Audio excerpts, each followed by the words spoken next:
da República do Brasil.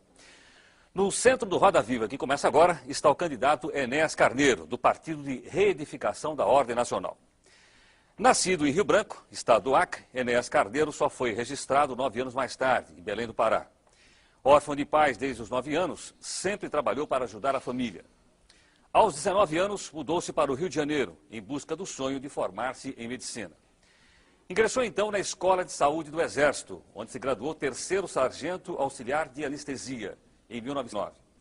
Formou-se em medicina em 1965 e tem mestrado em cardiologia pela Universidade Federal do Rio de Janeiro. É formado também em física e matemática. Sua estreia na política foi em 1989, quando fundou o Partido de Reedificação da Ordem Nacional e lançou-se candidato à presidência da República. Com apenas 15 segundos no horário gratuito de televisão em 1989, tornou-se célebre com a frase "Meu nome é Enéas" e obteve mais de 360 mil votos, conquistando o 12º lugar nas eleições daquele ano. De volta à política, novamente como candidato à presidência, Enéas Carneiro disporá agora de mais de 1 minuto no horário gratuito da televisão. Para entrevistar o nosso convidado de hoje, Dr. Enéas Carneiro, está aqui o jornalista Fernando Mitre, diretor executivo do Jornal da Tarde, jornalista Josemar Gimenez, chefe da redação da sucursal paulista do jornal O Globo, Clóvis Rossi, que é repórter e colunista da Folha de São Paulo, José Paulo Kupfer, do editor-chefe da sucursal paulista do jornal Zero Hora, Rui Xavier, coordenador de política do jornal Estado de São Paulo, e o jornalista Ibsen Spartacus, chefe de reportagem do Jornal do Brasil, também sucursal de São Paulo. O Roda Viva é retransmitido por 23 emissoras de televisão de todo o país. E você pode participar desse programa pelo telefone 252-6525. 252-6525.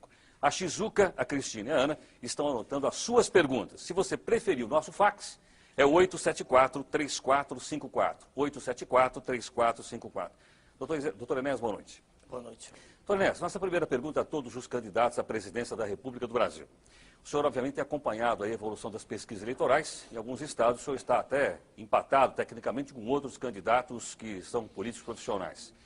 Em função disso, qual é a estratégia do senhor daqui para frente em busca de uma passagem para o segundo turno e para a eleição para a presidência da República do Brasil? Muito obrigado ao senhor e a todos os senhores pela presença e aos telespectadores. A única estratégia que eu me permito usar é falar através dos meios de comunicação. Eu não creio que, para ser atingido um universo como o da população brasileira, de cerca de 150 milhões de pessoas, possa existir uma outra estratégia. Exatamente isso. Doutor Enéas, o senhor vai continuar usando o bordão "Meu nome é Enéas", que eu acabei de ler aqui no perfil do senhor? Ainda não defini isso, uma vez que isso, para dizer essa expressão, que é o meu nome mesmo, eu levo cerca de 2 segundos. Eu, quando tinha 15 segundos, gastava 2. Se usar de novo, gastarei 2 dentro de 1 minuto, o que será um tempo bem menor do que o total. Doutor Enéas, o senhor enfatiza muito... Desculpe. Perdão, Josemar, por Lá, favor. vira assim, né? Boa noite, doutor Enéas. Boa noite, senhor. Eu gostaria de saber do senhor o seguinte, é uma preocupação, talvez, de toda a sociedade brasileira. O senhor vem dizendo insistentemente que não precisa de deputado porque todos não gostam do senhor. Eu gostaria de saber o seguinte, num regime democrático, como é que o senhor pretende sem o apoio de deputados, sem o apoio do Poder Legislativo? Bom, há uma distorção aí. Eu não disse que os deputados, como um conjunto, não gostam de mim. Aliás, é preciso ficar bem claro isso, eu não tenho nada contra nenhum deles em particular. Eu me refiro sempre ao modelo carcomido, putrefato que aí está. Eu falo sempre de um sistema de troca de favores que faz, inclusive, com que candidatos à presidência da República de um partido aliem-se a um outro partido que tem toda uma tintura ideológica diametralmente oposta. É disso que eu falo, é isso que eu me refiro. Agora, no que concerne a apoio. Há pouco tempo atrás tivemos um presidente da República, Sua Excelência, o senhor Fernando Collor, que foi eleito por um partido inexpressivo, que nem tinha sido fundado por ele, ao contrário de nós, fizemos o PRONA com suor desde 89, e tomou medidas extremamente deletérias para a nação, não tinha maioria e o Congresso se curvou tranquilamente. Eu não vejo nenhuma dificuldade em governar, desde que as mensagens sejam claras, desde que por favor, só terminar, desde que o Congresso saiba exatamente o que vai ser feito e haverá uma correspondência biunívoca entre o que vai ser feito e o que está sendo dito, uma vez que é um programa a ser apresentado. Não creio que haja dificuldade, uma vez que os senhores congressistas querem o bem da nação. Fernando Mitre. Doutor Enéas, o senhor enfatiza muito a questão da disciplina, né? Sem dúvida. E a questão da autoridade também. Sem dúvida. O senhor é a favor até da inclusão de matérias nos cursos primários que dizem respeito o amor à pátria, a bandeira, a disciplina social, o respeito à autoridade, etc. O senhor, ideologicamente, se aproxima de algum modelo conhecido? Quer dizer, como é que o senhor se qualificaria hoje? Difícil, difícil. Eu posso dizer, falar de mim é difícil. Vamos falar do modelo do nosso partido. Aqui, né? Voltando para o senhor, que eu estou conversando com o senhor. O PRONA defende um Estado forte, técnico e intervencionista. Um Estado que se preocupe realmente com a não que seja propriedade de um grupo reduzido de políticos.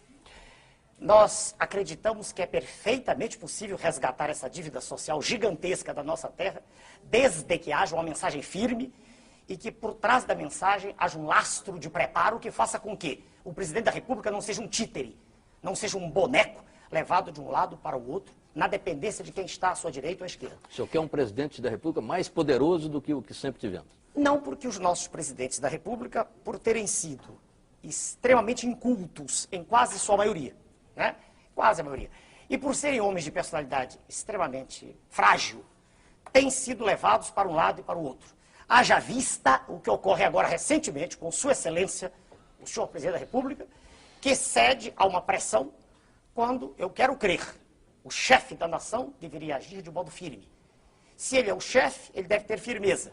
Um presidente deve presidir, senão não é presidente. Um presidente deve ser de fato e não só de direito. Nesse sentido, se o senhor me pergunta, eu sou um homem que gosta de ordem, de autoridade, de respeito. Se o senhor me disser assim, o senhor dialoga? Sim, dialogo sempre. Eu ouço, por exemplo, se os senhores disserem, o senhor tem 1 minuto, eu falo 1 minuto. Se os senhores disserem, eu obedeço às regras.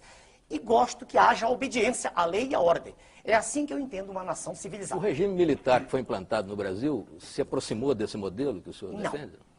Lamentavelmente, o regime militar esqueceu-se de uma coisa fundamental, que é a formação do cidadão, o investimento no homem.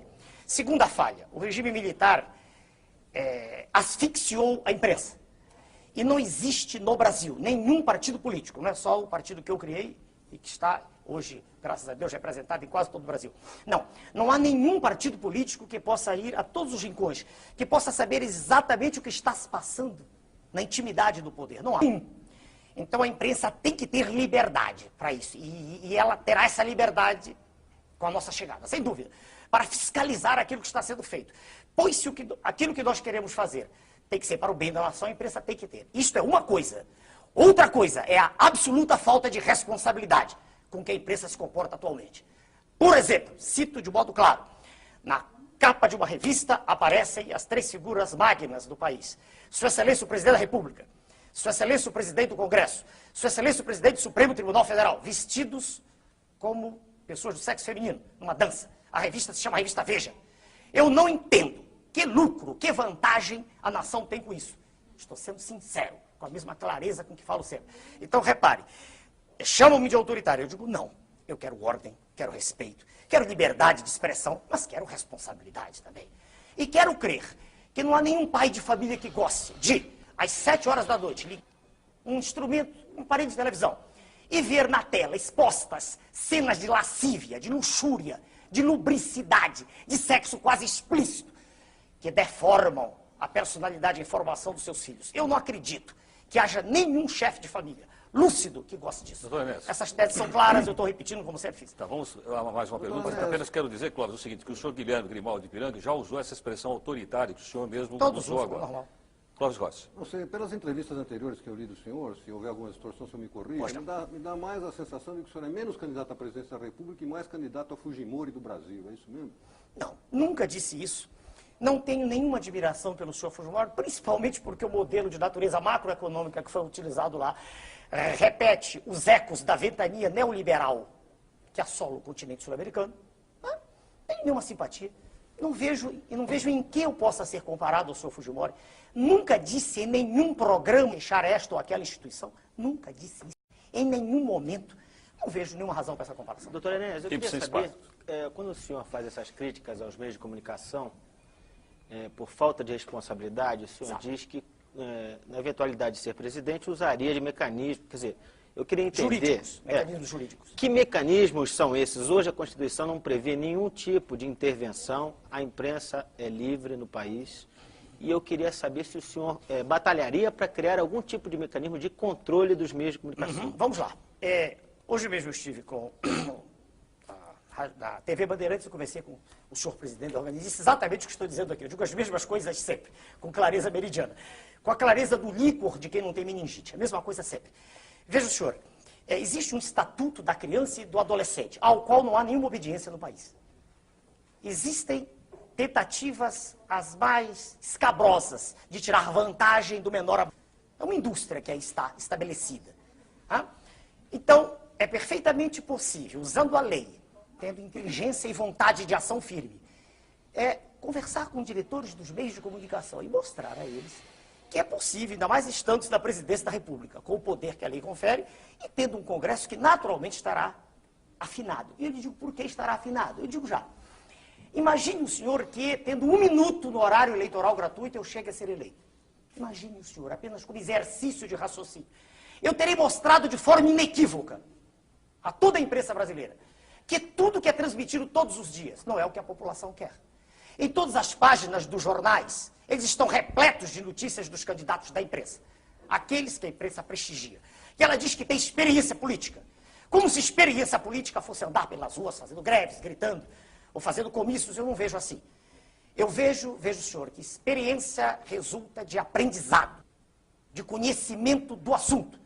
Por isso eu estou esperando que nós comecemos a falar das questões magnas aqui já. Mas essa é uma questão que pode ser considerada um problema brasileiro. O senhor foi o primeiro a apontar. O problema da forma falta com que de os meios... respeito à criança que Exatamente. existe hoje. E esse não é um problema brasileiro? Eu já citei para o senhor o Estatuto da Criança e do Adolescente, e a outra questão também, a qual não se faz referência normalmente, que é o direito de concessão. O direito de concessão previsto na Carta Magna, ele existe porque Sua Excelência, o Presidente da República, assina esse direito.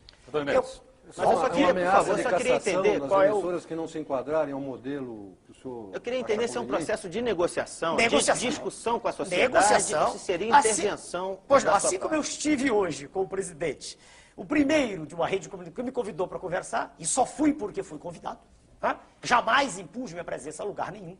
Estou aqui porque os senhores mandaram um ofício, claro, calcado na lei, né? Mas eu quero crer que conversamos diretores, presidentes dos meios de comunicação, como todos são chefes de família, e apenas eles participam do processo, porque, quero crer, não há outro jeito, é uma briga por ibope, quando se ficar claro, quando não houver dúvida, quando for irrefragável a tese, que existe comando na nação, e nessa história de faz de conta que aí está, sabe? Perdoe-me, essa bagunça generalizada que hoje é o Estado brasileiro, fraco, incapaz de tomar decisões, mal informado, mal organizado, com uma desordem em todos os níveis. Quando ficar claro que não é mais assim, eu quero crer que não será difícil. Pois não. Nós temos mais uma pergunta do jornalista, eu queria que o senhor respondesse ao nosso telespectador, José Carlos Plácido da Vila Olímpia. Ele quer rapidamente saber do senhor o seguinte: se o senhor não passar para o segundo turno, o senhor aceitaria ser ministro de algum outro governo? Com todo respeito ao telespectador, com todo respeito ao senhor telespectador, é impossível... Fala aqui? Pois não. É impossível, senhor que fez a pergunta, obrigado, senhor, mas é impossível ser ministro de um governo inepto. Veja, o senhor que perguntou o que acontece agora com, não me lembro, o senhor Osíris, o senhor secretário da Receita. Não adianta, imagine o senhor que eu fosse, por hipótese, que aceitasse essa tese, jamais aceitarei com o modelo que aí está, jamais. Já declarei isso por escrito, em documento que está registrado em Brasília. Não quero ser profissional de política, não gosto disso. Eu quero ser um estadista, quero endireitar, quero fazer com que a nossa nação respire, com que a nossa nação possa emergir desse lodaçal em que ela está mergulhada. Como eu poderia aceitar ser ministro se, quando qualquer medida firme fosse ser tomada, imediatamente eu seria obrigado a demitir-me? Como posso eu aceitar teses de um candidato à presidência da República, que é o representante legítimo das multinacionais no país? Quem é, doutor Ernesto? Sua Excelência, o senhor Fernando Henrique, é um representante legítimo das multinacionais do país. Legítimo. É um homem que defende um processo neoliberal que estraçalina, e temos outros exemplos muitos, mas respondendo ao seu telespectador, eu não posso ser ministro. Veja o senhor, se eu quisesse ter qualquer cargo, eu teria sido candidato a deputado federal e sem nenhum convencimento estólido, sem nenhuma bobagem, eu teria tranquilidade de eleição em qualquer estado, qualquer unidade da federação. Ok, Tonés, pergunta agora do jornalista Rui Xavier. Pois não, senhor. Ouvindo o senhor assim, a minha sensação é que o senhor ficou mais duro. Mais duro? Mais duro desde a última eleição para cá. Quer dizer, eu lendo o noticiário aqui, várias reportagens sobre o senhor. Posso tomar também, água aqui? Pode, à vontade. Também me dá essa impressão, e parece que passa essa impressão, que o senhor ficou uma pessoa mais dura, mas tem aqui até algumas reportagens que diz, tem um título aqui que eu não vou conseguir localizar aqui, que diz, chegou o neofascista, o novo neofascista. Então, minha pergunta para o senhor é o seguinte, o senhor mudou? O que houve com o senhor? Quer dizer, anteriormente só uma impressão mais simpática para... E agora está uma coisa mais dura, falando mais. Posso responder? Pode, claro. Com respeito à sua pergunta e a tudo que ela possa traduzir, né, de modo explícito ou implícito. Veja o senhor, eu sempre falei durante os 15 segundos com o mesmo tom enérgico que eu falo agora. Isso é da minha personalidade. Eu não sou de meias palavras. Eu tenho clareza no que penso e no que digo. Não tenho dissociação cérebro-língua, nem nenhuma dificuldade de articular o meu pensamento. Aprendi a falar e escrever corretamente. Naquela época eu tinha um tempo pequeno, então grande parte das pessoas, incluídos jornalistas também, não conseguiam entender o que eu dizia. E achavam engraçada a frase final, meu nome é Enéas. Muitos achavam que eu estava brincando, querendo ser deputado mais à frente, ou um cargo. Surpreendi todos, eu não fui candidato a nada, porque eu não quero, não preciso disso. Sou médico, sou professor de cardiologia, tenho do que viver. Eu não fiquei mais duro. A conversa agora está sendo nada. É possível agora o senhor acompanhar com mais tranquilidade, e todos que me ouvem, não só agora a forma, mas o fundo, o conteúdo do que está sendo dito. Eu falei em fevereiro de 1991, não sei se o senhor assistiu ao pronunciamento, uma hora inteira em cadeia nacional, e disse coisas extremamente duras. Eu fui o primeiro presidente de partido político que teve coragem de pedir a sua excelência, o presidente Collor, que renunciasse naquela ocasião. Pela desgraça a que ele estava lançando a ação. Em que? A que ele estava lançando. O senhor votou nele no segundo turno? Não, eu não dei meu voto, por favor. Por favor, não acredito nesses senhores que estão. Então, veja bem, naquela ocasião eu falei uma hora inteira. O senhor anulou o voto? Anulei com tranquilidade, mas por que não? A Constituição me permite. Se eu não acredito em A, B, C e D, por que eu tenho que votar em algum deles? Por que eu tenho que dizer... Em branco? Não, em branco eu sei que há processos de fraude, todo mundo sabe disso. Isso é notório no país. E o voto em branco permite que aqui, no meio do trajeto, alguém põe, eu anulo o voto, por que não? É a maneira mais clara, mais categórica, mais peremptória de eu dizer que não acredito naquilo. Aparentemente, o senhor não acredita só de A, B, C, o senhor não acredita em ninguém de A a Z, pelo que o senhor está dizendo. Depende de quem se apresenta. Aí, não, um minutinho. Então, podia inverter essa pergunta. Só um instantinho para o senhor, por favor. Não, pois é, nessa linha. Senhor Clóvis, um minutinho. Eu não vejo no cenário que aí está. Se eu visse, eu não me teria candidatado. Perceba o senhor uma coisa. Eu não gosto do processo. Senão pertenceria a ele tranquilo, estaria a palavra que os senhores usam. Processo, exatamente o que é processo? É essa imundícia em que se transformou o quadro político brasileiro. É essa situação de vergonha que cada brasileiro tem quando chega no exterior. Eu estou falando de quem pode ir ao exterior, porque pobre não sai nem do bairro onde mora, não consegue nem pagar a passagem. Essa situação de mentira que é lançada nas telas da televisão, nos jornais todos os dias. E vou dar exemplos para os senhores, vamos falar de coisas concretas. Previdência, que é uma farsa. A maioria das coisas que são apresentadas, quando se diz que existem 2 para 1, isso é mentira. Misturam-se os homens da cidade com os homens do campo. A relação na cidade é quase 4 para 1. A relação no campo é meio para 1. Quando se junta isto tudo, e os senhores são jornalistas, sabem da verdade, cria-se o 2 para 1. Então há 2 indivíduos também, isso é mentira. O que ocorre é que arrecada-se muito pouco no campo. E como se arrecada muito pouco no campo, a cidade paga pelo campo. Então tem-se a impressão que a Previdência está falida. Ela tem, aliás, um saldo de $1 bilhão.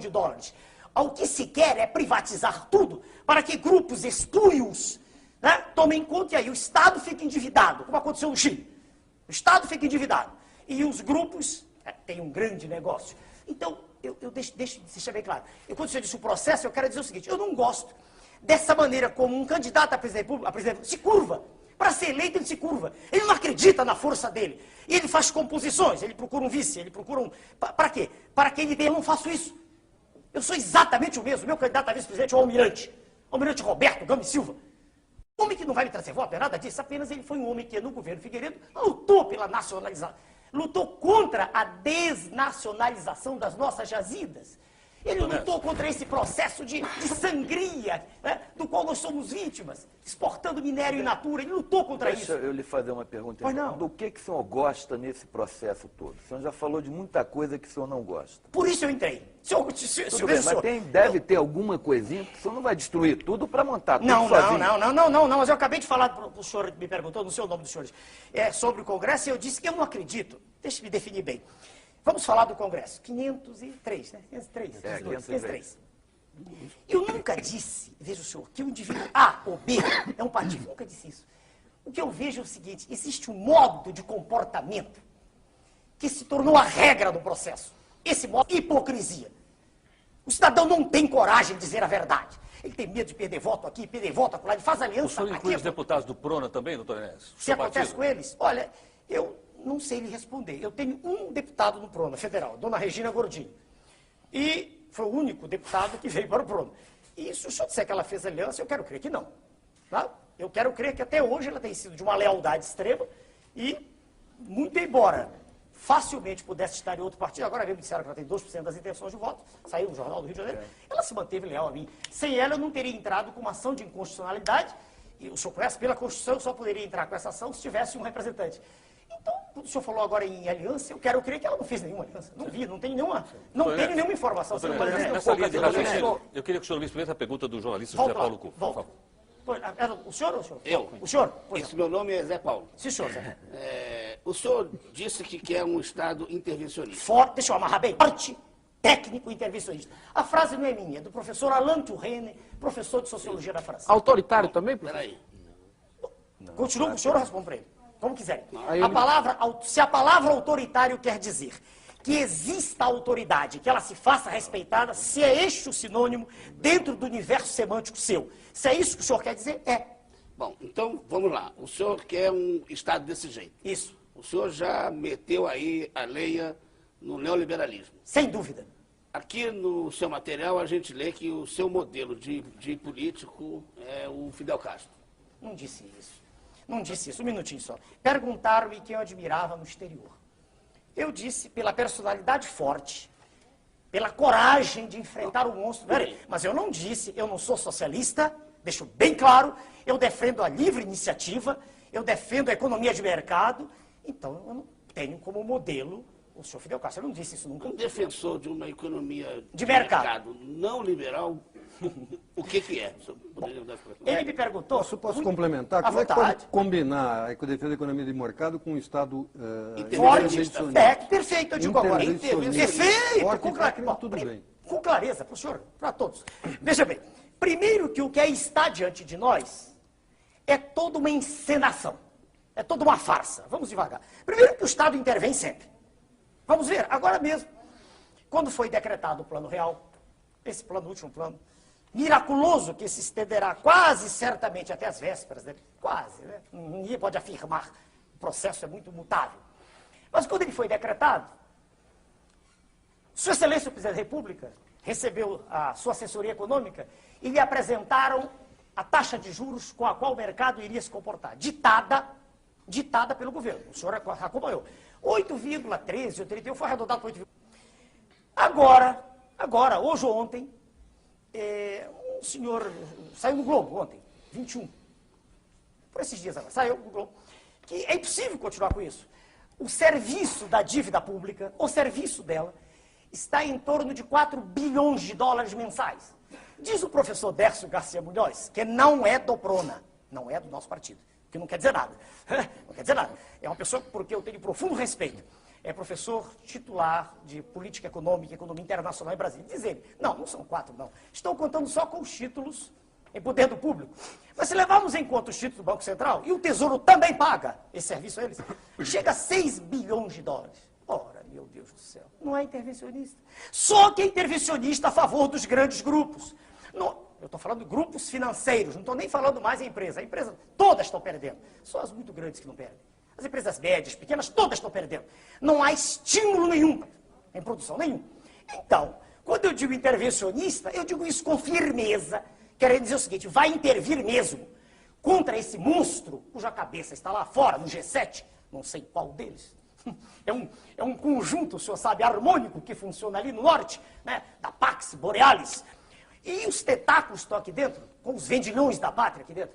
Então, para repetir com clareza, aceita a economia de mercado, sim, e é intervencionista, sim, não naquilo que a empresa está fazendo, é intervencionista naquilo onde pode ser, eu termino já, na taxa de juros, que será conosco, no mínimo no nível internacional, deixaremos de ser o campeão da usura mundial, com taxa de juros que ultrapassa 28, 30, vou embora das nossas agora. Segundo, da tributação. Por que não? Se ao Estado cabem esses direitos de intervir, e a conversa fiada que é o mercado que faz. Acabei de mostrar agora que a equipe econômica chegou ao presidente e disse vai ser tanto. Né? Perguntou e confirmou que ia ser tanto. Ora, se o Estado pode intervir, por que não o fazer? Uma vez que taxas de juros são embutidas obrigatoriamente nos custos. Pois não. Os telespectadores estão insistindo em Claro, falar do senhor e eu estou aqui... me desenvolveu. Pois é, nessa linha de raciocínio, o senhor Ernesto Liviano, de São Paulo, o senhor Marcos Vinhar, querem saber em resumo o seguinte, afinal, o senhor mantém ou o senhor muda o Plano Real se for eleito presidente da República do Brasil? Pelo amor de Deus. Para onde eu viro? Telespectador? Com todo respeito ao senhor e à sua pergunta, como brasileiro, seria o ideal, né? Eu estou falando aqui no nome de todas as pessoas que nasceram nessa terra, como eu. Seria o ideal para nós que der certo. A situação do nosso país é de trazer lágrimas aos olhos. Qualquer brasileiro sente tristeza de ver o que está acontecendo. O poder aquisitivo foi levado lá embaixo. Qualquer pessoa com o mínimo de lucidez intelectual percebe que o poder aquisitivo caiu fragorosamente desde a primeira etapa do RV, até a última etapa. Quer dizer, claro que como brasileiro eu gostaria que isso desse certo, mas é impossível dar certo.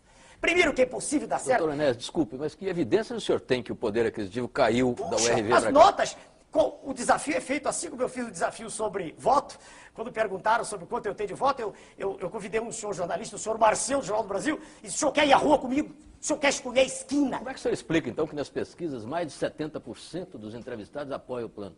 E até entre os eleitores dos maiores adversários do Fernando Henrique?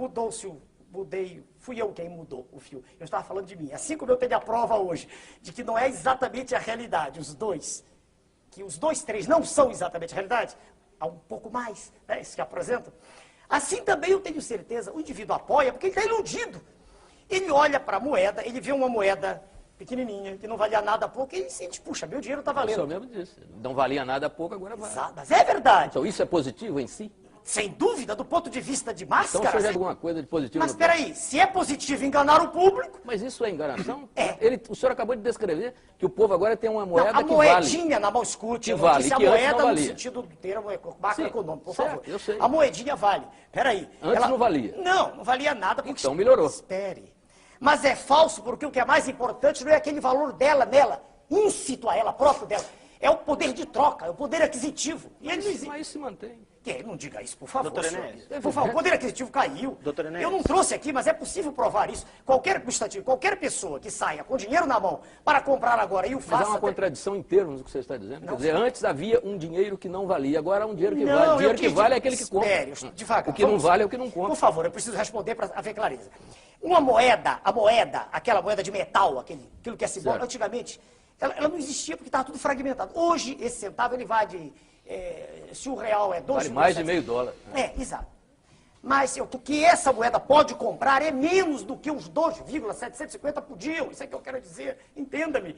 A moeda em si, ela vale 2.750, digamos R$1, 2.750. Só que ela compra muito menos do que os 2.750 compravam. Mas, doutor Enéas, o senhor acha então que a população é tola o suficiente para... A população como é natural em todo e qualquer grupamento humano, ela se deixa levar por um processo colossal de anestesia. É natural isso. Só que isso passa.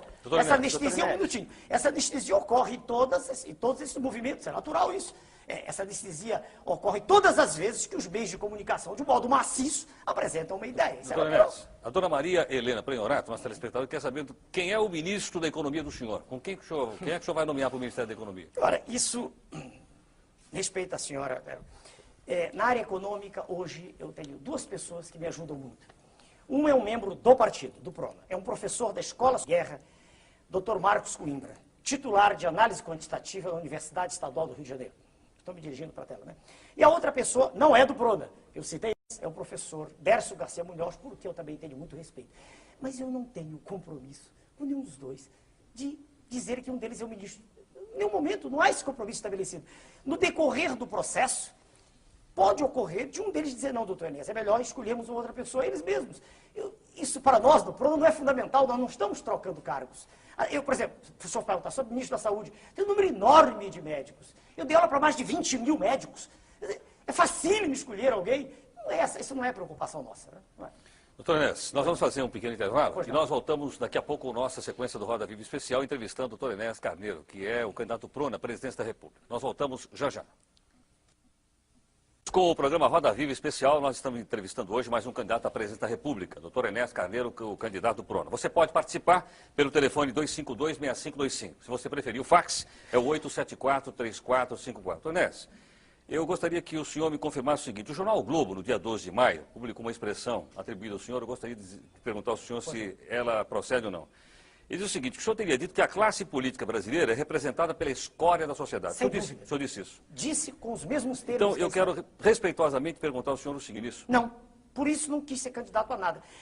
Quando eu disse escória, eu quero dizer o seguinte: é difícil, claro que há exceções em todos os níveis, em todos os meios. Mas é difícil o senhor encontrar no cenário político um cientista. Um homem que tenha dedicado sua vida à ciência. Geralmente ele sente repugnância pelo processo. E por que ele sente esse sentimento específico? Porque se criou toda uma imagem, que é a imagem das ruas, não é a imagem da imprensa, é a imagem nas ruas, de uma aversão pelo político. O político geralmente é vaiado. O político geralmente é alguém para quem se olha assim, cheio de vida fácil. E quando a gente acompanha todo o processo, a gente vê que, na maioria das vezes, na esmagadora maioria das vezes, o sujeito se aproximou para tirar vantagem. Ele se aproximou porque ele fracassou na vida profissional. Ele não é um indivíduo que tenha tido uma carreira com brilho naquilo que faz. Doutor Enéas, desculpe, nós temos aí concorrendo o maior líder da história do Brasil, que é o Lula, e um brilhante atual de nível internacional, que é o Fernando Henrique. Muito bem. O senhor me obriga a caracterizar de modo pessoal, que eu não gosto de fazer, mas quando o senhor diz líder, perdoe-me, se o Partido dos Trabalhadores tem uma estrutura de pensamento tão forte, por que na sua linha de frente, para o cargo máximo da nação, ele apresenta uma pessoa, não tem nada em particular com esse senhor, mas que é uma pessoa sem preparo? Como sem preparo? O por preparo favor. Só se adquire na academia? Exatamente. Chegaremos lá. O conceito de preparo Isso não faz se limita sentido. ao sábio. Não, preparo. Eu nunca disse que era sábio, senhor. Não digo isso. Eu sou um estudioso de ciência. Veja bem, quando eu digo sem preparo, vamos ser claros, todos nós. Existe uma mística que é criada no sentido de proteger o cidadão A, cidadão B. Por favor, o que é preparo? Preparo adquire-se de modo formal nas escolas. Eu não consigo aceitar, eu me sinto muito, um minutinho, hein? Senão, deixa eu terminar a expressão, claro, o senhor tem todo o direito de claro, redarguir. claro. Se as escolas não servem para nada, para que elas foram criadas? Não, quem disse que não serve? Só um minutinho. Então, se o curso primário, o antigo... As escolas brasileiras hoje servem muito pouco. Bem, eu não fiz a escola atual, senhor. Eu fiz há 50 anos atrás. Sim, mas o senhor concorda que hoje elas servem muito pouco, né? Elas servem pouco, mas é melhor a escola do que a não escola. Permita-me só terminar o pensamento aqui. Se eu não consigo entender que se lance a candidatura da República, não consigo entender, e que haja um aplauso de um grupo, né, a uma pessoa que nunca estudou, que se exprime com muita dificuldade, em linguagem falada ou escrita, e que, perdoe-me, fala do que ouve. Eu não conheço nesse senhor, né, candidato do PT, nada que nesse período todo de 79 me tenha impressionado no que concerne alguma análise profunda de questões sérias. Eu nunca vi isso. Eu não sei como uma pessoa que nunca educou ninguém pode falar de educação, eu não entendo. Agora, se o senhor diz que eu estou ofendendo, eu não estou ofendendo, fazendo um diagnóstico. Você está mostrando um preconceito absurdo. Não é preconceito. Veja o senhor, para dirigir um avião, exige-se um curso de treinamento. Não há nenhuma dúvida. Para dirigir uma escola, exige que a pessoa tenha o diploma. Para ser presidente da República, não se exige nada. Exige que seja um cidadão como é que o que presidente tenha legitimidade no seu poder, que tenha o apoio da sociedade. Desde que esse apoio seja manifesto, não dessa forma que é. Como dessa Metade da população se diz insatisfeita, 56% são as estatísticas. Agora, o senhor expõe em todos os programas, nas primeiras páginas de jornais, todos os dias, desde 1979, as mesmas pessoas. Os senhores E tem as suas razões para isso, os senhores têm todo o direito de ter seus candidatos. Não, é natural. Por favor. É natural. Em Por favor. 89, não é essa a questão. É, sim, senhor. Não Porque sou com minutinho. meus candidatos, nossos candidatos. Em não é 19... isso. Não, os senhores me chamaram porque a lei assim o exige hoje. Em 1989, eu era a mesma pessoa. Tão preso hoje. Os mesmos diplomas que tem hoje. Nunca houve um órgão de comunicação, nunca não. O senhor Jô Soares me chamou, me deu essa oportunidade. Mas ninguém se interessava, era uma pilhéria. Eu era um motivo de jocosidade, era uma figura para os senhores histriônica. Estou falando em geral. Pode até haver no conjunto dos senhores alguém que admita, que aprecia o que eu digo. Agora, então, se há o preconceito, não é meu. O que é que deveria fazer a imprensa quando vê um médico que trabalhou a vida inteira, que ensinou a vida inteira, que formou jovens, que nunca chegou atrasado ao seu curso, que deu exemplo de cidadania formando pessoas, que se dedicou sempre ao trabalho e não fazendo greves, estudando e trabalhando? Por que a imprensa não foi perguntar para mim o que eu pensava em 89? Por que, um minutinho, porque só 5 anos depois, quando eu provei de modo categórico que não queria pertencer ao sistema, por que só 5 anos depois a imprensa se interessou? Dê-me uma razão. Eu dizia as mesmas coisas. Qual é a vantagem que tem o cidadão que educou, formou, etc. E tal, de um operário comum, não estou me referindo ao aluno, um operário que educou os seus filhos, que ensinou os seus filhos, que trabalhou a vida inteira e que fez greve também, que é constitucional, perfeitamente constitucional. O seu viés autoritário transforma a greve num pecado mortal. Está na Constituição. A greve é um direito inalienável do trabalhador. Eu nunca disse o contrário, está no manifesto do meu partido. Isto é uma coisa. Outra coisa é viver disso. É fazer disso profissão de fé. Outra coisa é não ter feito nada além disso na vida, como, aliás, o jornal do senhor escreve sobre mim, não sei quem, não me lembro, porque eu não gravo o nome dos senhores, que diz que a biografia do senhor candidato PT é melhor que a minha. Mostre-me o currículo do candidato PT. Mostre-me o que ele fez ao longo da vida. Por favor, o senhor eu estou obrigado a dizer. Pois não. O senhor está sugerindo que, para a presidência da República, da República, façamos como se fazia até, de certo modo, na Grécia, um concurso de livre docentes? Olha, um concurso seria algo extremamente mais legítimo do que isso que aí está. A lei eleitoral foi feita assim agora, dizem que é muito boa. Ela que é anterior, mas ela foi feita assim, veja o senhor. Ela dá a um candidato 7 minutos de exposição, apesar de estar todos os dias nos jornais. Dá outros 5, 6. Eu terei 1 minuto para expor. Eu lhe garanto uma coisa, e digo para o senhor e para todos que ouvem. Exprimindo-me durante 13 minutos, não haveria segundo turno. Eu vou dizer por quê. Porque, espera aí, se o senhor conversar com o homem da rua, o que ele quer ouvir é exatamente o que eu estou dizendo. Não tenha dúvida. Eu queria que o senhor me desse uma resposta. Seria melhor que fosse um concurso de livre docência, de títulos e olha, veja bem, devagar. Eu quero dizer o seguinte. E currículos? Para responder ele, por favor. Dever-se-ia exigir um mínimo. Não é um concurso para docência, que isso pressupõe uma especialização. Isso pressupõe a entrada numa seara específica de atividade cognitiva. Não estou dizendo isso. Não, o mais diplomado, o mais não necessariamente. Graduado. Exige-se um mínimo de preparo. Mínimo. Segundo, preparo formal de faculdade. Eu não conheço preparo, veja o senhor, a não ser, é claro, isso é raro, a gente encontra o autodidatismo que eu fiz em algumas disciplinas. Mas a formação curricular é fundamental para que uma pessoa possa manifestar-se acerca de um tema. Estamos todos aqui. Se alguém fizer a pergunta do auditório, aqui não há um auditório, se fizer a pergunta da rua, qual é a natureza da luz, se não houver ninguém aqui que tenha estudado ciência... Perdão, só um segundo. O senhor está desse jeito, e se vamos pensar só para pensar, ir para um certo extremo, impedindo que o povo vote. Ele não tem preparo para opinar sobre assuntos dessa Eu não disse isso, eu não disse que... Veja, senhor, se eu não Sim, mas o senhor disse exatamente isso. Não, eu falei de quem vai dirigir. Veja, senhor. Mas quem vai escolher também tem que estar preparado para uma missão O raciocínio leva isso. O raciocínio leva isso. Não disse isso. Veja, o senhor.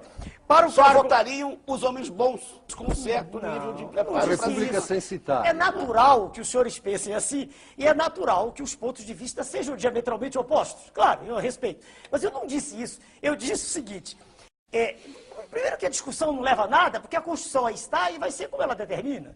É eleição, e qualquer pessoa, mesmo semi-analfabeta, como é o candidato do PT, é candidato a presidente, está tudo bem, isso não tem dúvida nenhuma. Agora, representa um protesto da classe média contra o que aí está, o que sempre esteve, quer dizer, há muito tempo está, há muito tempo. Porque o senhor Getúlio Vargas era um homem preocupado com a nação, sem dúvida, estou elogiando um aqui. Getúlio Vargas e Fidel Castro já são 2 ditadores. Se o senhor quer olhar sob esse prisma, se para o senhor é extremamente elogiável, um presidente que é um boneco. Se o senhor gosta disso, eu respeito sua tese. O que está nos seus esquemas, eu não penso assim. Dê-me o direito de pensar diferente. Não, lhe dou o direito. Eu só quero que o senhor diga. Não, mas... Então, vamos voltar à pergunta do Fidel Castro. O senhor disse que não era bem assim. Mas não é assim, qual é o seu modelo de estadista, vai? Estadista, vamos do devagar. Do presente ou do passado? Do passado. Vamos para homens de personalidade forte que me impressionaram. Não são da minha geração, então só leitura. Meiji no Japão, criador da Era das Luzes. Quem direitou o Japão e preparou o Japão para ser a potência que é hoje. Só que ele era um absolutista e não foi eleito pelo povo. Sim, isso é irrelevante. Getúlio Vargas foi ditador e depois foi eleito. O que provou que o povo queria ou desejava. Ser absolutista é irrelevante para o senhor, foi isso que eu vi? Quando o senhor diz absolutista, precisa ter cuidado. O senhor volta a Luís XIV. Não, é a história do Japão que diz isso. Então. Não, eu estou citando homens que têm coragem de agir contra o poder constituído, contra esse sistema apodrecido que faz com que uma terra que é a mais rica do planeta, uma terra que é abençoada no seu subsolo, que tem a maior riqueza e água potável do planeta. Doutor Neves. Peraí, que faz com que essa terra esteja mergulhada nesse processo, o tempo não saia dele, não tem a possibilidade de sair. Já que o senhor tocou na questão da terra, eu gostaria que o senhor voltasse ao programa do senhor e o senhor respondesse ao senhor Ivan de Souza, de Jacareí, no interior de São Paulo. Posso tomar água? Qual é o projeto do senhor sobre reforma agrária?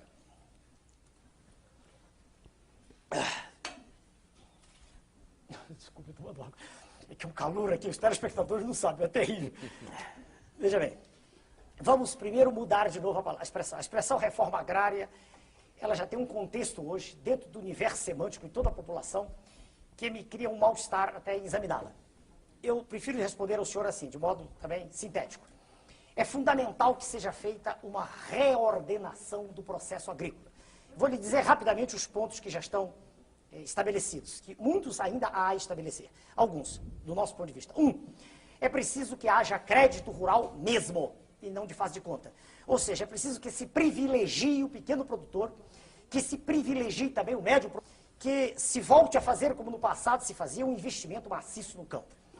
Nós temos sol o ano inteiro, e poderíamos ter 2 ou 3 safras por ano. É uma questão de investimento. É preciso que exista todo um sistema de apoio ao homem do campo, que hoje é alijado praticamente de todas as vantagens que tem o homem da cidade. É preciso que haja uma preocupação de toda a nação, e essa preocupação, a nosso ver, só existirá, no nosso caso, em nós deixarmos de ser corredor de exportação, que se exportem os excedentes e que se mitigue a fome. Doutor Enéas, talvez o senhor tenha esquecido de uma coisa talvez que seja importante. Terra para esse homem que o senhor está dando crédito, está dando assistência técnica, etc. O senhor daria terra para o homem sem terra? Existe toda uma faixa de terras que pode ser ocupada, no momento, sem nenhuma desapropriação. Essa questão é extremamente séria e eu não me permito, sem ter o acesso à informação precisa, fazer uma afirmativa que seja uma aleivosia. Os senhores, como jornalistas, sabem que as informações que nos chegam são distorcidas. Quando eu falei ainda agora para os senhores de Banco Central, eu sei o que estou dizendo. Quando eu falei de PMF, não cheguei a falar, porque eu cortei no momento. Quando se procura ler nos jornais, a gente não encontra a informação. Qual foi a receita do IPMF? Que foi apresentado como sendo solução há pouco tempo. Ele era 0,25%, não é? 0,025. Não, 0,25. É um quarto de um. Não é 0,25. Se o senhor multiplicar 0,25 por 16, 80, o senhor vai ter 4, que é a ideia do professor Marco Sintra, criador do Imposto Único. Se o senhor multiplicar isso por 12, o senhor vai ter a receita do ano, uma projeção. Foi em abril, a receita foi de, você dá uma fração de que eu não me recordo, 150 bilhões de dólares. No total vai dar 64 bilhões de dólares. Veja como recursos aparecem rapidamente, um minutinho. Mas ninguém sabia, isso foi feito assim rápido. 150 milhões de dólares, com certeza. Sim, retirado da população? Sim, tudo bem. Não, eu estou dando um exemplo. Não estou entendendo a conta. Não, eu estou... Onde é que o senhor chegou a 156 bilhões de dólares? Não, 150 milhões. 0,25% de tudo. Milhões. Neste ano dá 7 milhões. Não, eu tenho dados oficiais. 150 milhões, se o senhor multiplicar isso por 16, o senhor tem os 4% previstos pelo professor Marco Sintra. 2 para quem emite, 2 para quem recebe. Para terminar a análise. Isso vai dar no ano, pode fazer as contas, vai dar 64 bilhões de dólares. Certo? 64, com certeza, por favor. Pois não, Ibsen. Doutor Enéas, por favor. Doutor Eu Enéas, quero chegar ao seguinte, essa informação não chega à população. Assim também, veja bem, eu não tive... Doutor Enéas, o número é sério, 64 bilhões de dólares, é 3 vezes a arrecadação da União no ano, doutor Enéas. Se o senhor me permitir, se nós fizermos um intervalo, eu faço as contas e lhe mostro. Eu vou repetir. 150 milhões vezes 16 Por que vezes 16, 12... doutor Enéas? Porque a alíquota é 0,25 e a proposta do professor Marcos Sintra é 4%, meu Deus. É 2% para quem emite, Mas 2%. que tem o Marcos Sintra com isso? Porque ele é o criador da ideia do imposto único. Mas não que foi foi o imposto dele que foi... Ah, mas foi uma aplicado? distorção. Esse IPMF é um faz de conta do imposto único. Que é isso? Como não foi? O IPMF foi uma percepção primeira da realidade para que depois se aplicasse o imposto único. Doutor Enéas, Eu só terminando agora a tese. Eu não tenho, e meu grupo ainda não teve acesso às informações reais. A gente pede uma informação, ela é distorcida, ela é guardada, ela é escamoteada. O orçamento, qual é o orçamento da União? Não foi votado até hoje. Estamos na metade do ano. As excelências, os senhores congressistas. Então eu não tenho ainda para lhe dizer a informação precisa da questão da terra. Essa é a resposta minha. Pode ser. Bom, Doutor, só eu para queria dizer, saber do Ibsen, por senhor- favor, que o senhor acabou de responder, doutor Enéas, a pergunta do nosso telespectador, o senhor Agostinho Ferreira Filho de Moema. Pois não, Ibsen. Doutor Enéas, Ah, pois não. eu gostaria de saber se o senhor acha necessária uma reforma na Constituição e se o senhor a faria dentro do Palácio do Planalto ou a negociaria com o Congresso. Olha, a Constituição tem muitas coisas. Tudo que se apregou aí para mudar da Constituição, para mim não faz o menor sentido. A maioria das coisas. Por exemplo, minério, subsolo. Não vejo razão nenhuma para isso. Pelo contrário, as empresas ditas nacionais são apenas a vidraça de grupos poderosos multinacionais que estão por trás. Então, não vejo. Para mim, são lobbies gigantescos para desnacionalizar cada vez mais o Brasil. Não é? Bom, segundo, monopólio. O nosso partido é totalmente favorável ao monopólio do petróleo, das telecomunicações e seria também do aço. Só que o aço não adianta mais, já venderam. Agora, se o senhor perguntar por que, eu também respondo. Quem detém petróleo, detém energia. Quem tem energia, tem progresso. Tem progresso, tem desenvolvimento, tem investimento, tem produção, tem emprego. Ora, abrir o monopólio, quer dizer, desfazê-lo, o senhor dirá, não, mas são empresas nacionais. Não necessariamente. Pode ocorrer o mesmo que ocorreu com mineradoras. Grupos poderosos alienígenas estarão aqui daqui a pouco. Doutor Enéas, estou recebendo uma informação aqui. Apenas o senhor levantou uma questão, essa questão da pessoa ser culta ou não. Eu sou Francisco Magalhães, de Goiânia. Em Goiás, pergunto ao senhor o seguinte. O que é que o senhor faria com o atual primeiro-ministro da Inglaterra, o senhor John Major, que só tem o 2º grau? Mas o 2º grau pressupõe um nível médio de escolaridade. Não adianta O que eu faria com ele? Veja bem, todas as vezes que eu ouvi o senhor John Major Marx, eu não vi em cultura. Eu não vi nele um nível de instrução tão abaixo da média, como quer o senhor telespectador dizer. Perdoe-me, o senhor não faria nada. É um homem que, quando se... Doutor Enéas, Agora, só eu. Eu disse, agora só um instantinho, para barrar, que deveria ser exigido, quer dizer, o mínimo, só isso. Tá, o senhor disse o que o senhor não adotaria numa revisão constitucional. Ah, não, sim. Mas o que o senhor faria e se o senhor negociaria isso com o Congresso? Veja bem. O presidente eleito, ele dispõe hoje de um instrumento jurídico que é válido, é legítimo, né? Que é a medida provisória. Que é usada, há poucos dias perguntaram no Jornal do Brasil, o senhor usaria? Claro. A medida provisória permite ao presidente da República uma ação rápida. Então, a medida provisória ela é usada no sentido de vencer uma questão emergencial. Aliás, no Brasil, nós vivemos em permanentes questões emergenciais. Tudo é uma... O Brasil não vive em regime de urgência, vive em emergência. Né? A gente poderia falar 2 campeonatos mundiais. O Brasil é campeão do mundo em doença de Chagas, tripanossomose americana, é campeão do mundo em esquistossomose mansônica, campeão em doença de Chagas. O senhor Carlos Chagas falava nisso no início do século. Bastaria acabar as casas de pau a pique e nada se fez durante 60 anos. Quer dizer, então, eu tenho a impressão, de novo, que os senhores congressistas serão, já disse e repito, extremamente simpáticos à tese de reedificar a ordem nacional, uma vez que eles são legítimos representantes do povo. Doutor Enéas, Parece que a maior parte dos congressistas tem curso superior, não tem? Não sei lhe responder. doutor Enéas, O que o senhor acha que precisa para o Congresso? Uma vontade. Preciso a deflagração. Para entrar, para ser deputado, o que ser precisaria? senador. Qual é o requisito? Não sei lhe responder. A formação mínima. A formação mínima. Olha, peraí, no exterior, em alguns países, existem escolas de formação política. Aqui também tem. Peraí, por favor, vamos devagar. O senhor vai me dizer que os congressistas que aí estão fizeram escola de política... Não disse isso. Ah, perdão. Eu disse que tem escola de formação política. Vocês congressistas fizeram... Ah, sei, tudo bem. Não, então é porque... Eu só queria entender o seguinte, ao longo do programa o senhor chamou os políticos de escória... Não, eles pertencem à escória. Pertence, tá bom. Pelas atitudes que vêm a público. Tá bom. Eu não os conheço pessoalmente. Eu só queria terminar a pergunta. Pois não. Desculpe, Bom, aliás. políticos, o senhor já esculhambou à vontade. A imprensa dedica-se à luxúria e a fazer a pregação do que o senhor acha que são os candidatos dela à imprensa. Mas os eu técnicos acho... do governo... Espera um pouquinho, só terminar a pergunta. Os técnicos do governo só negam informações, o senhor não consegue... esconde, mistifica, etc. Tal. As pessoas sem o mínimo de educação formal, que no Brasil são a maioria, não deveriam, enfim, ter acesso a qualquer cargo político, público.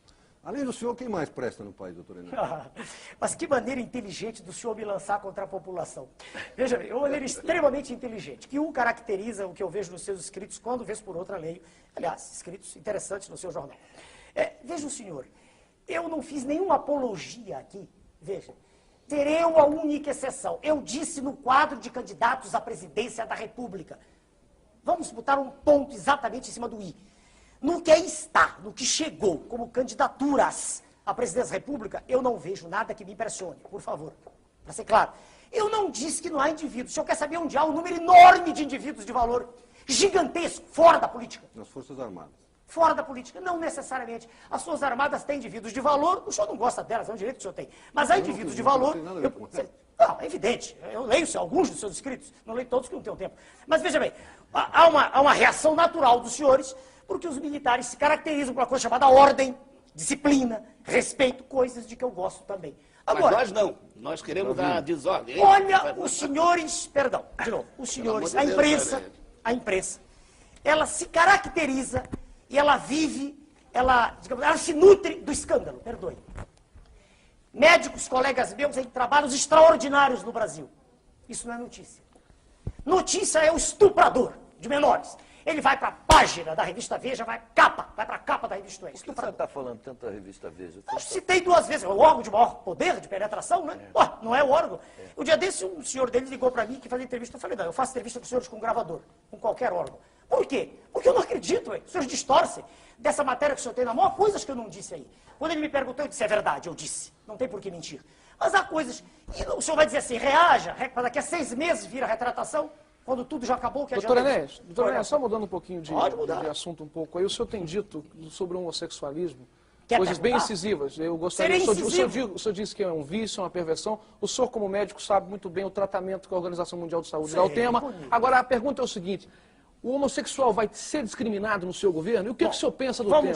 Perfeito. A pergunta é clara e vamos respondê-la da mesma maneira que temos feito. Vira para o senhor, né?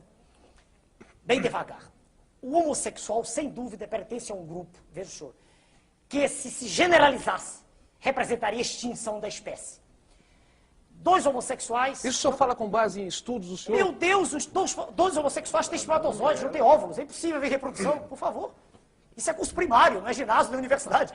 Por favor. Por favor. Tudo bem, tudo bem. É óbvio, né, doutor? Não, mas ele está perguntando. Não, tudo bem. Eu me equivoquei na pergunta. O senhor é que fez a pergunta, não fui eu. Tá, tudo bem. Por favor. Doutor Enéas, perdão, mas com o avanço da ciência... Não, senhor, não há avanço de ciência, um minutinho. Para o senhor e para os telespectadores que não são obrigados a ter estudado medicina. Quando a gente nasce, nós temos cromossomos. Por mais que se façam operações, intervenções cirúrgicas, que se extirpe a genitália externa de um homem, que nasceu homem, que se fabrique um órgão genital feminino, um silicone, por mais que se criem artificialmente, que se faça a depilação, cada cromossomo é uma unidade que está dentro do núcleo. Doutor Enéas, por favor, não, mas eu tenho que responder. Eu preciso explicar isso. Todo mundo sabe que homem com homem não dá filho, mulher com mulher não dá filho. Eu gostaria de saber a discriminação e o que o senhor pensa do tema. Sabe? A resposta sobre o tratamento do homossexual é importante. A lição de... Ela é importante do seu ponto de vista. Mas a pergunta dele, nem todos os ouvintes pensam exatamente o que eu estou dizendo. Tem gente que pode até pensar que o homossexual, ele disse, a ciência faz avanços. Alguém disse aqui no programa. Alguém disse, mudar a base genética, que eu saiba, transformar XX em XY em XX, eu não conheço isso. Tá, mas agora vai com relação ao tratamento que o senhor dá. Vamos lá, o tratamento. O homossexual é um ser humano, como qualquer outro. Ser humano. que merece respeito, merece educação, merece escola, quer dizer, educação, merece hospital, merece tudo. Agora, uma coisa é ele existir como ser humano. Vou falar bem devagar, distorções. Outra coisa é ele ser apresentado como exemplo de comportamento sexual. Veja bem, ele pode ser exemplo como artista, um escultor, um pintor. Agora, ele não pode. Está errado quem disser isso, porque a sociedade, veja, senhor, é feita para se reproduzir. Não estou nem usando textos bíblicos, estou falando de ciência. A maior de todos os impulsos que existem no planeta é o da preservação da espécie. É maior até o que da preservação do próprio indivíduo. Então, o homossexualismo, veja, senhor, ele não pode ser apresentado como uma terceira via, como um caminho natural. Não. O homossexualismo é, veja, senhor, um desvio. De que natureza é? Há muita discussão. Muita discussão. Quando o senhor citou a Organização Mundial de Saúde, eu conheço o que o senhor está dizendo. Há muita discussão. Não há consenso. Mas uma coisa é clara. Ser homossexual não é um exemplo do ponto de vista de atividade. Vai ser discriminado no seu governo? Vai exatamente isso que eu estou dizendo aqui, antes, durante e depois. Vai ser tratado com todos os direitos a que um ser humano tem direito. Mas não, por exemplo, homossexuais casarem-se. Isso é um absurdo. O nosso partido não aceita. Escute, os senhores todos têm todo o direito de pensar contrariamente a mim, mas eu tenho posições definidas.